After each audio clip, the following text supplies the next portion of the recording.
আসসালামু আলাইকুম everyone, welcome back to my another new blog. আশা করছি সবাই ভালো আছেন আল্লাহর অশেষ রহমতে। আলহামদুলিল্লাহ আমরাও সবাই ভালো আছি।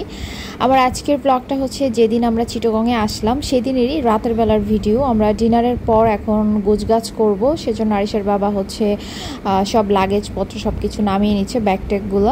এতটা পথ জার্নি করে এসে আমরা সবাই অনেক টায়ার্ড ছিলাম। তারপরে আমার বোন আমাদেরকে বললো যে টায়ার্ড হলে চলবে না, সব কিছু আজকেই মোটামুটি একটু গুছাতে হবে, তা না হলে দেখা যাবে আমরা তার পর দিনই থাকবো, তারপর দিন আমরা চলে যাব। মানে মাঝখানে হচ্ছে আমরা একদিন পুরো দিন থাকা হবে, যে আজকে আসলাম পরদিন সব কিছু গুছাবো, তারপর দিন আবার চলে যাব। কেননা আমার হাজব্যান্ডের রবিবার থেকে আবার অফিস, ঈদের ছুটি শেষ।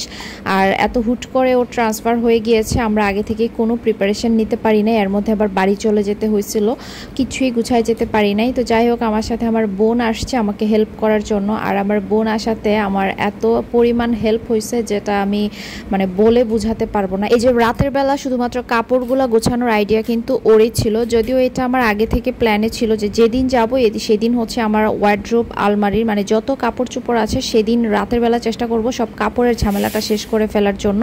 তারপর আসার পর অনেক টায়ার্ড লাগতেছিল, মানে মানে ভাল লাগতেছিল না, এরকম একটা ব্যাপার যে মানে আগ্রহটা আসতেছিল না, একটু রেস্ট নিতে ইচ্ছে করতেছিল। তারপর সে বললো যে কোনো রেস্ট নেওয়া যাবে না, সে নিজেও শোয় না একটুও। আমরা ডিনারটা শেষ করি, এখন হচ্ছে কাপড় গোছানোতে লেগে গেলাম। তো একটা লাগেজের মধ্যে আমার সব শাড়িগুলো নেওয়া হচ্ছে, আর বাসায় এখন হচ্ছে বড় লাগেজ 3টা আছে, আর আমার বাড়িতে মানে আমার বাবার বাড়িতে তো একটা আছে, আমি কাপড় নিয়ে গিয়েছিলাম, আরিশের লাগেজ আছে, তো ওইগুলো হচ্ছে ওখান থেকেই ঢাকায় চলে যাবে। আর বাসায় যেগুলো আছে পাশাপাশি আরও অন্যান্য ব্যাগ আছে, সব কিছুর মধ্যে কাপড়গুলো নিয়ে নিচ্ছি। অবশেষে দেখতে দেখতে সেই দিনটা চলেই আসলো, আমাদের বিদায়ের ঘন্টা এবার বেজে গেছে। আর থাকা যাবে না, যতই মায়া হোক বা যতই খারাপ লাগুক না কেন, যতই কষ্ট লাগুক না কেন, এবার ছেড়ে যেতেই হবে। তো সেই ছেড়ে যাওয়ার জন্যই আমাদের সব প্রস্তুতি আর কি। আর আমাদের হাতে যেহেতু সময় একদমই কম, সো আমাদের সব কিছু হচ্ছে অনেক কষ্ট করেই করতে হয়েছে। হাতে সময় থাকলে একটু একটু করে সব কিছু গোছানো যায়, আর যদি সময় না থাকে দেখা যায় যে এই 1-2 দিনের মধ্যে পুরো একটা সংসার গোছানো কিন্তু অনেক কষ্টসাধ্য একটা কাজ। আর আমার সেই কষ্ট ঘোচাতেই আসছে আমার বোন আমার সাথে। মাশাল্লাহ, আমার বোন যে এত কাজের আমি আসলেই আগে জানতাম না। যে মেয়েটা বাসায় থাকতে 1 গ্লাস পানি ঢেলে খেত না, সে এখন হচ্ছে ঢাকায় গিয়ে নিজে নিজে থাকতে থাকতে অনেক কিছু শিখে গেছে মাশাল্লাহ। ও আসাতে আমাদের প্রেশারও অনেকটা কমে গেছে। তো আমরা রাতের বেলা চেষ্টা করছিলাম যে সমস্ত কাপড়গুলো গুছিয়ে নিতে, ওইভাবেই আমরা সব কিছু করে ফেলছি আলহামদুলিল্লাহ। এই যে ও একটা একটা করে ব্যাগ এখান থেকে ফিল আপ করে ওই রুমে গিয়ে সুন্দর করে অর্গানাইজ করে ব্যাগগুলো রাখতেছিল, মানে একটা জায়গায় গুছিয়ে রাখতেছিল যেন এলোমেলো না লাগে। একটা সংসারে কি না থাকে, সেটা 2 জনের সংসার হোক আর 10 জনের সংসার হোক, মানে একটা সংসারে যা যা লাগে সব কিছুই তো থাকে। এগুলো আমি আসলে গুছাতে গিয়ে বুঝেছি যে মানে জিনিসপত্র শেষই হয় না গুছানো, কত কিছু। এমনিতে দেখা যায় যে বাসাটা মানে তেমন কিছু নাই, একদমই ছোটোখাটো একটা ফ্যামিলি, বাট গোছাতে গিয়ে খবর হয়ে গেছে যে আসলেই তো এত কিছু জিনিস বাসার মধ্যে, এইটা সেটা করে করে কত কিছু যে গুছাতে হয়েছে।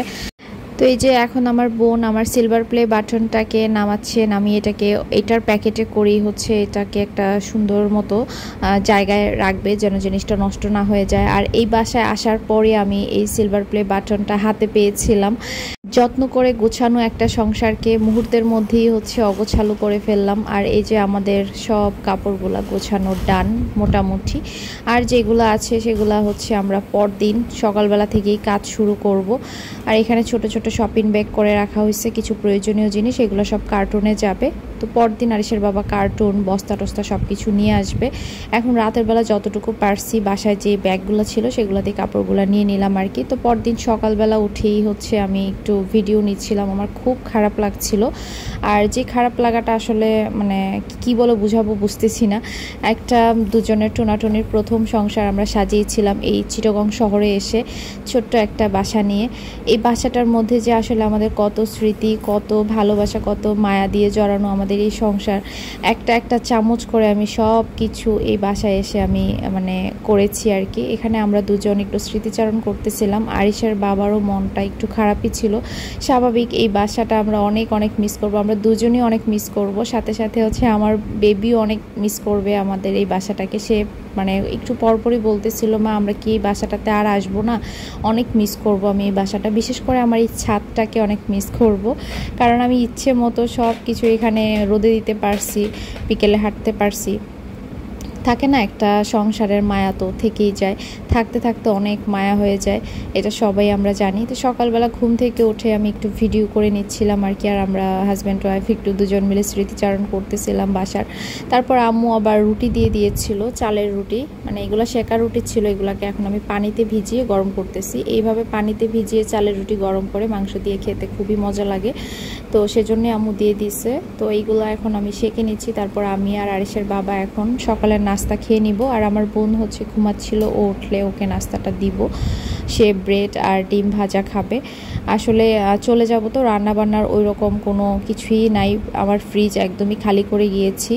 আর এখন আসলে রান্নাবান্না করে খাওয়ানোটাও একটা মানে আমার একটা আলাদা একটা প্যারা হয়ে যাবে, তো সেজন্য হচ্ছে কিনা খাবারই ভরসা। আর এই যে সকালবেলা আমার হেল্পিং হ্যান্ড খালা চলে আসছে, তো খালাকে হচ্ছে একটু নাস্তা দিলাম। তো আল্লাহ আমার আসলে কতটা সহায় ছিলেন সেই বিষয়টা একটু আপনাদের সাথে শেয়ার করি। আমার বাসায় লাস্ট টাইম যে খালা ছিল আর কি, মানে নতুন যে খালাটা নিয়েছিলাম আর কি, উনি কাজ করতো আমার বাসায়। তো আমরা এসেই হচ্ছে রাতের বেলা ওনাকে ফোন দিলাম, তো উনি জানালো যে উনি চিটাগংয়ে নাই, উনি হচ্ছে ঈদে বাড়িতে গিয়েছে আর উনি আসবে 17 তারিখ। তো এখন তো মহা মুশকিলে পড়ে গেলাম, কারণ একজন তো লাগবে গোছগাছের কাজে হেল্প করার জন্য। তারপর হচ্ছে আরিশের বাবা হঠাৎ মনে করলো যে আমাদের বাসায় প্রথম যে খালাটা কাজ করছিল, তো ওনার নাম্বার ছিল, তো বললো যে ওনাকে একটু ফোন দিয়ে দেখি। তখন তো উনিও বাড়িতে গিয়েছিল, এখন আসছে কিনা। তো ওনাকে ফোন দিয়ে বলার সাথে সাথেই উনি হচ্ছে আসতে রাজি হয়েছে। উনি বলছে যে আমি আসবো, এটা কোনো সমস্যা না, আপনারা চলে যাবেন, আর আমি তো কাজ করেছি অনেক দিন, আমারও তো একটা মানে মায়া আছে আপনাদের প্রতি, আর আমি আসবো, সকালবেলায় আসবো। যাক আলহামদুলিল্লাহ, আমার যে খালা আসার কথা উনি তো আর নাই, উনি আসতে পারে নাই। তো আমার এই সংসার জীবনের যে প্রথম হেল্পিং হ্যান্ড, ওনাকেই আমি পেয়েছি আমার এই সংসার ছাড়ার দিনে। তো এই খালা হচ্ছে এত বেশি কাজের, মাশাল্লাহ ওনার কাজের স্পিড অনেক অনেক বেশি, আর উনি সব কিছু একাই করে ফেলতে পারে। ওনাকে পেয়ে আমার যে কত বড় উপকার হয়েছে সেটা আসলে বলার মতো না। উনি একাই আমার পুরো কিচেনটা গুছাই ফেলছে। উনি না আসলে বা আমি যদি কাউকে না পেতাম, এই পুরো প্রেশারটা হচ্ছে আমাদের উপর দিয়ে যেত। তো যাই হোক, উনি সকালবেলা এসেই হচ্ছে আমার কিচেনের রেকের মধ্যে সব কিছু নামিয়ে এগুলা ধুয়ে, তারপর রেকটাকে হচ্ছে ছাদের মধ্যে নিয়ে গেছে, নিয়ে একদম সুন্দর করে সাবান দিয়ে ধুয়ে পরিষ্কার করে ছাদেই রেখে দিছে। এটা ওখানে রোদের মধ্যে একটু শুকাবে। তারপর উনি হচ্ছে কিচেনের যে জিনিসগুলা ধুতে হবে এগুলা ধুয়ে নিয়েছে। এখন হচ্ছে উনি ফ্রিজ পরিষ্কার করতেছে। ফ্রিজটা মোটামুটি পরিষ্কারই ছিল, তারপরও আমি একটু ধুয়ে নিচ্ছি, সব কিছু বের করে পার্টগুলোকে ধুয়ে নিয়েছে আলাদাভাবে, তারপর ফ্রিজটা পরিষ্কার করতেছিল। এর মধ্যে হচ্ছে আরিশের বাবা বাইরে থেকে চলে আসছে, ও হচ্ছে নাস্তা খেয়ে গিয়েছিল, কার্টুন বস্তা হাবিজাবি সব জিনিসগুলো নিয়ে আসতে।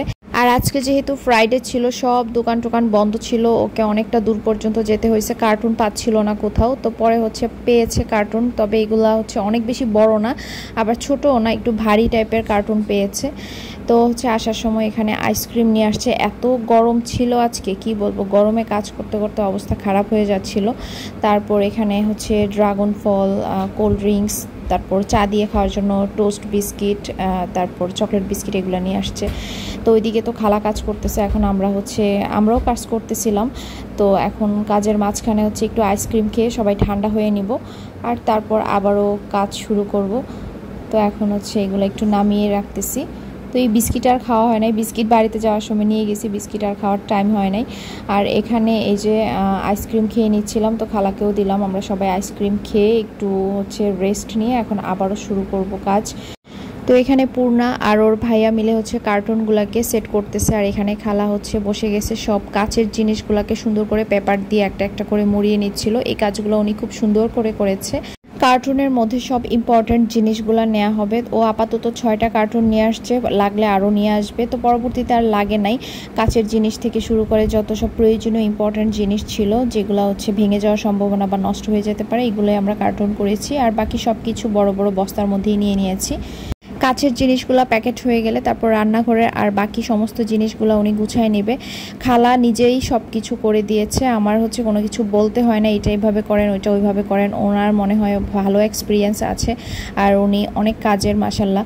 তো এই তো এখানে সবাই মিলে বসে কাজ করতেছে, আর আরিশ ওই যে একটা কোণার মধ্যে, ওইখানে রোদও ছিল গরমও ছিল, ফ্যান ছিল মাঝখানে, ও এখানে বসে বসে খেলতেছে। আর আজকে এই খেলা প্লাস হচ্ছে অতিরিক্ত গরম, আবার ওই রুমে এসি চলতেছিল, একটু একটু কাজ করে ওই রুমে গিয়ে বসতেছিলাম, মানে আরিশও যাচ্ছিল। সব কিছু মিলিয়ে এই পরিবেশটা বা এইরকম অতিরিক্ত গরমটা যে আমার ছেলের জন্য কাল হয়ে যাবে আমরা আসলে বুঝতেই পারিনি। আর সবাই কাজে এত বেশি ব্যস্ত ছিলাম, ওর দিকেও ফুল কনসেন্ট্রেশন দিতে পারছিলাম না। ও তো এমনিতেই খাবার নিয়ে বাড়িতে যাওয়ার পর থেকেই ডিস্টার্ব করতেছিল, ঠিকমতো খাচ্ছিল না। একদিকে হচ্ছে ওর খাবারের টেনশন, একদিকে কাজ, সব কিছু মিলিয়ে যে কি পরিমাণ হেসেল যাচ্ছিল। তারপরও কি বলবো, আলহামদুলিল্লাহ সব কিছু সুন্দরভাবে হয়েছে। আর আমার বোন তো দেখেন মাশাল্লাহ মাশাল্লাহ কত কাজ করতেছে। আমি শুধু হচ্ছে একটু একটু ভিডিও করছিলাম, আর আমার যে কাজগুলো সেগুলো আমি করতেছিলাম। আর আমি একটু হচ্ছে আলুর ভর্তা বানাচ্ছিলাম তখন দুপুরের জন্য। বাইরের বিরিয়ানি টিরিয়ানি খাবে না বললো, তো বললো যে একটু বাসায় যা আছে তাই খাবে, ভাত রান্না করে নিলেই হবে। রাতের বেলা তো তরকারি আনা হয়েছিল, ওর তরকারি ও একটু খেয়ে রয়ে গেছে, এটা দিয়ে এখন দুপুরে খেয়ে ফেলবে। আর রাতে দেখা যাক, রাতে বাইরে থেকে কিছু এনে খেয়ে ফেলবো আর কি। আর আমার সব কিছু রান্নাবান্নার যা জিনিস মশলা টশলা সব কিছুই আজকে ঢুকাই ফেলা হয়েছে, জাস্ট কয়েকটা প্লেট বাটি রেখে যেগুলো আমাদের একটু লাগবে আর কি খাওয়ার ক্ষেত্রে, সেগুলো আমরা রেখেছি। তো আরিশের কথা যেটা বলতেছিলাম, আমার ছেলে এই যে আমরা এত কাজ করতেছিলাম, সে নিজের মতো করে হচ্ছে এক সাইডে বসে বসে খেলতেছিল। আর প্রচুর গরম ছিল, তো তার উপর একটু আইসক্রিম খেয়েছে। তারপর এই গরম থেকে নিয়ে ওকে আবার আমি গোসল করিয়েছি। গোসলটা একটু লেটে হয়ে গেছে, 2টা 2:30 বেজে গেছিলো গোসল করতে। রাতের বেলা 12:30টার দিকে হঠাৎ করে আরিশের মানে হুট করেই 10 মিনিটের মধ্যে ওর এত বেশি জ্বর চলে আসে। আমরা সবাই মানে আকাশ থেকে পড়ছি যে ওর এত জ্বর কেন, হুট করেই 10 মিনিটের মধ্যে ওর জ্বরটা উঠছে। মানে 10 মিনিট আগে ওকে ধরছি বা ও নর্মাল ছিল, স্বাভাবিকভাবে খেলতেছিল। রাতের বেলা আমরা গোছাচ্ছিলাম, ও সাথে সাথে ছিল, মজা করতেছিল, দৌড়াদৌড়ি করতেছিল। তারপর 12:30টার দিকে যে দেখি ওর হঠাৎ করে গা এত গরম, 102-3 জ্বর, এরকম একটা অবস্থা। আমরা সবাই তো টেনশনে পড়ে গেছি, এইরকম কেন হবে। আমাদের বিদায়ের শেষ দিনে এসে আমার আরিশ এতটা অসুস্থ হয়ে যাবে আমি কল্পনাও করতে পারি নাই। ওর এত জ্বর দেখে আমার পুরা এলোমেলো অবস্থা লাগছিল, আমি অনেক টেনশনে পড়ে গেছি। তারপর ওকে সাপোজিটরি দিয়ে কোনো রকমে ওর জ্বরটা গেছে রাতের বেলা, বাট ঘুমাতে পারি নাই এক মুহূর্ত।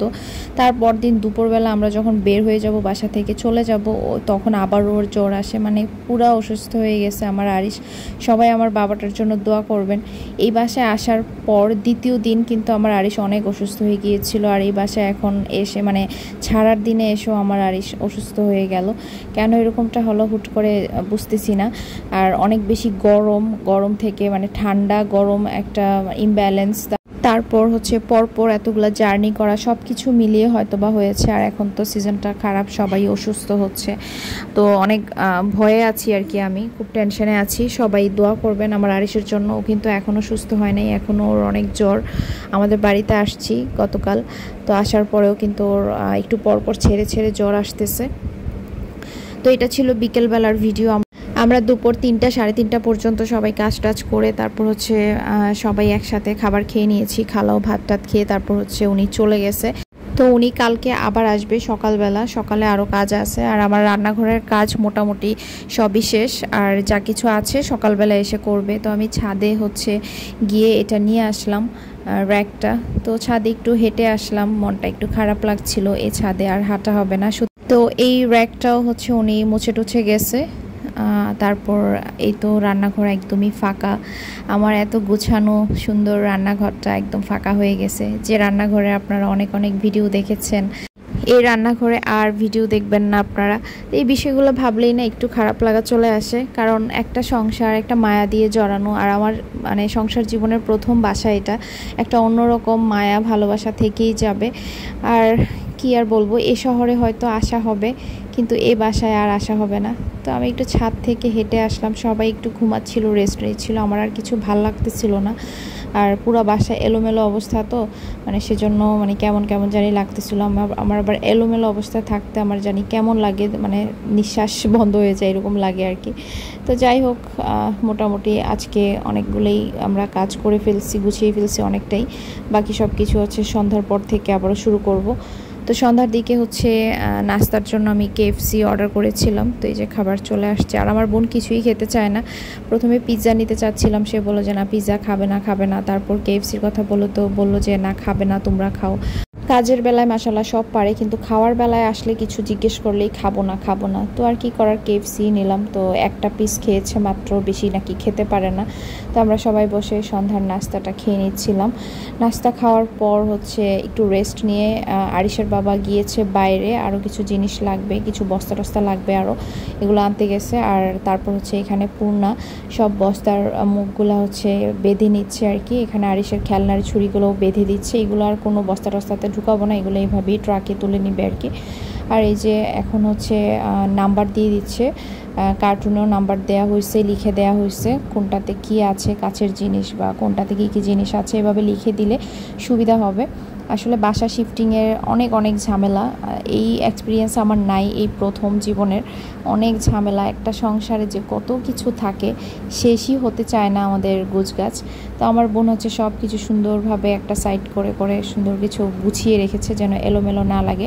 তার মধ্যে ওরা চা খাবে, তো চায়ের সমস্ত জিনিস সব কিছু ঢুকায় ফেলছে। তো পরে ও বললো যে ইনস্ট্যান্ট চা নিয়ে আসতে, তো চা নিজে খেলো, ওর ভাইয়াকে বানিয়ে দিল।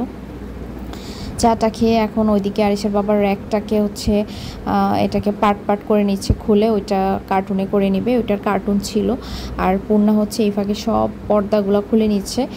বিশ্বাস করেন এই কাজগুলো কিন্তু কিছু আমার করতে হয় না, আমি জাস্ট একটু ভিডিও করছিলাম আর সাথে ছিলাম। সব কিছু আমার বোনই করে নিচ্ছিল মাশাল্লাহ। একটা বোন থাকলে আসলে কি হয় দেখেন, আসলে সবাই হয়তো এক না, সব বোন হয়তো এক না। বোনের বিপদে পাশে থাকা, হেল্প করা, এগুলো আসলে সবার মেন্টালিটিতে আসে না। আমার বোন নিজে থেকেই আসছে আমার বাসায়, আমরা কেউ বলি নাই যে আসার জন্য, সে আসছে আমাকে হেল্প করার জন্য। আর দেখেন সে সব কিছু নিজের মতো করে কি সুন্দর গুছাই নিচ্ছে। এখানে পর্দাগুলো সব নিজে খুলে তারপর এগুলাকে সব একটার উপর একটা সুন্দর করে সমানভাবে বিছিয়ে এগুলাকে এখন ভাঁজ করতেছে। পর্দাগুলো ভাঁজ করে ওই সুন্দর করে বেঁধে নিবে। কাছের মানুষই বিপদের সময় কাজে লাগে, পাশে পাওয়া যায়। আসলে সব কাছের মানুষ না, এরকম অনেক কাছের মানুষ থাকে যে বিপদের সময় বা কোনো এইরকম মুহূর্তে একটা যে ফোন দিয়ে খোঁজ নিবে বা কতটুকু গুছালাম বা কতটুকু কি করলাম, এরকম একটু খোঁজ নেওয়ার মেন্টালিটিও কারোর থাকে না। যাই হোক, এখানে সবাই আমরা কাজ করছিলাম আর আমার সব কিছুর কার্টুন আমি রেখে দিয়েছিলাম। আসলে ট্রান্সফারেবল জবে কয়েক বছর পরই শিফট করতে হয়, তো সেজন্য আমি কিছুই ফেলি নাই, সমস্ত কিছুর কার্টুন বক্স রেখে দিয়েছিলাম। এখন সেগুলো সব নামিয়ে সব কিছু আবার এগুলাতেই নেওয়া হবে। আর এদিকে পূর্ণা আমার বাসার সব পাপোশগুলোকে সব একসাথে মুড়িয়ে বেঁধে নেবে। সব কাজগুলো সে নিজে একা করতেছিল, আমার কিচ্ছু বলতে হয় নাই, ও নিজে থেকে সব করতেছিল। তারপর হচ্ছে তোষকগুলোও সে ফোল্ড করে বেঁধে নিয়েছে, একটার পর একটা কাজ করতেছিল। আর এখানে আরিশের বাবা যে বাইরে গিয়েছিল রাতের খাবার নিয়ে আসছিল, তো সে অল্প একটু খাইছে। রাতের বেলা আবার ডিম সিদ্ধ করেছিলাম আর এখানে একটু ড্রাগন ফল কেটে দিলাম। এটা ড্রাগনও নাকি সে খায় না। যাই হোক, আজকের ব্লগটা এই পর্যন্তই। সবাই ভালো থাকবেন, দোয়া করবেন। আল্লাহ হাফেজ।